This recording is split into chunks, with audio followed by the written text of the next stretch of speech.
মুসলিম young সোসাইটির ছেলেরা এমনভাবে তারা দাওয়াতি কাজ করতে শুরু করেছে, বিষ্ণু ঈসা ইসলামের নামটা গোটা ইউরোপ জুড়ে ছড়িয়ে পড়েছে। কিছু ছেলে ক্লিনলিনেস অ্যাওয়ারনেস ক্যাম্পেইন করেছে, পরিচ্ছন্নতা অভিযান, যেখানেই ময়লা ক্লিন করে, কিন্তু কোনো কথা বলে না। প্রত্যেক একটা টি শার্ট গায়ে দেয়, একটা গেঞ্জি পরে, ওই টি শার্টের পেছনে লেখা থাকে MUHAMMAD, মানে কি মোহাম্মদ। যারাই তাদের কার্যক্রম দেখে, তারা দেখে তাদের গেঞ্জির পিছনে লেখা MUHAMMAD। কি চমৎকার আইডিয়া! ইউরোপিয়ান লোকদের মাথায় চিন্তা, কারা এরা, এত ভদ্র কেন, কেন এত পরিচ্ছন্নতার অভিযান করে, আর তাদের গেঞ্জির পিছনে এই শব্দটা লেখা কেন, MUHAMMAD। Who is this personality? We don't know anything about him. আমরা তো কিছু জানি না ওনার ব্যাপারে। দেন দে সার্চ ইন গুগল। তারা গুগল করে, ইন্টারনেটে সার্চ দেয়, মোহাম্মদ লিখে, ইন্টারনেট তাদেরকে মুহাম্মদ সাল্লাল্লাহু আলাইহি ওয়াসাল্লামের জীবনী দিয়ে দেয়। তারা মনের অজান্তেই বিশ্বনবীর জীবনী জেনে বিশ্বনবীর আশেক হয়ে যায়, বিশ্বনবীর প্রেমে পাগল হয়ে যায়। যাদের নসিব ভালো, অনেকে কালিমা পড়ে মুসলমান হয়ে যায়। এজন্য বিশ্বনবী সাল্লাল্লাহু আলাইহি ওয়াসাল্লাম তিনি হচ্ছেন আমাদের মডেল, ঠিক কিনা? তিনি যা এনেছেন সেটা আমরা ধরবো, তিনি যা নিষেধ করেছেন সেটা আমরা ছাড়বো। আমরা যদি আল্লাহর ভালোবাসা পেতে চাই, বিশ্বনবী সাল্লাল্লাহু আলাইহি ওয়াসাল্লামের আনুগত্যের দরকার আছে না নাই?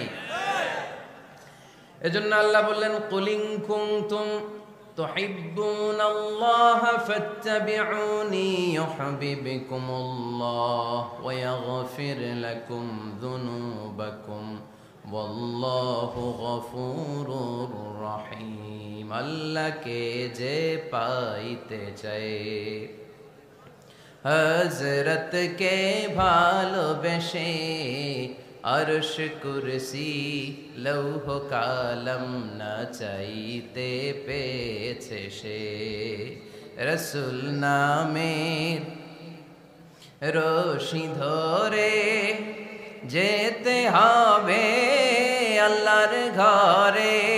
নদী তরঙ্গে যে পড়েছে ভাই দরিয়াতে, সে আপনি মেশে হযরতের অনুসরণে আরশ কুরসি লৌহ কালম না চাইতে পেয়েছে সে। সুবহানাল্লাহ পড়ে। এজন্য আল্লাহর হাবিব সাল্লাল্লাহু আলাইহি ওয়াসাল্লামের ভালোবাসা আমাদের অন্তরে থাকার দরকার আছে না নাই? আনুগত্যের দরকার আছে না নাই? তাহলেই আল্লাহর ভালোবাসা পাওয়া যাবে, ঠিক কিনা? আজকে আমরা কোরআনের আলোকে আল্লাহর হাবিব সাল্লাল্লাহু আলাইহি ওয়াসাল্লামকে চিনব। আমরা কোরআন থেকে জানার চেষ্টা করব তিনি কেমন ছিলেন, কেমন ছিলেন আমার প্রিয় রাসূল।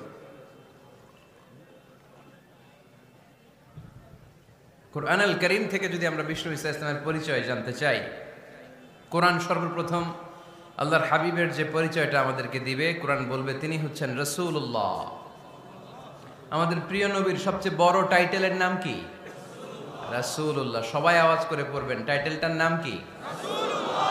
পৃথিবীতে এর চেয়ে বড় টাইটেল আছে?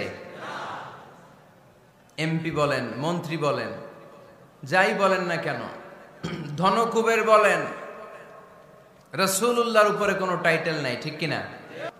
কেউ চাইলেই রাসূলুল্লাহ হতে পারে না, হতে পারে? আমরা সবাই মিলে যদি একজনের ভোট দেই, উনি তো রাসূল হয়ে যাবে, তাই না? হবে না? ভোট দিয়ে রাসূল বানানো যায় না? আমাদের মানব জাতির সাথে যদি জিন জাতি একাত্মতা পোষণ করে, মানব জাতি আর জিন জাতিও যদি ভোট দেয়, তাহলে তো রাসূল হবে। ফেরেশতারা যদি বলে আমরাও আছি সাথে, তাইলেও রাসূল বানানো যাবে না। তার মানে রাসূল ইলেকশনে হয় না, রাসূল হয় সিলেকশনে। আর সিলেক্ট করেন কে?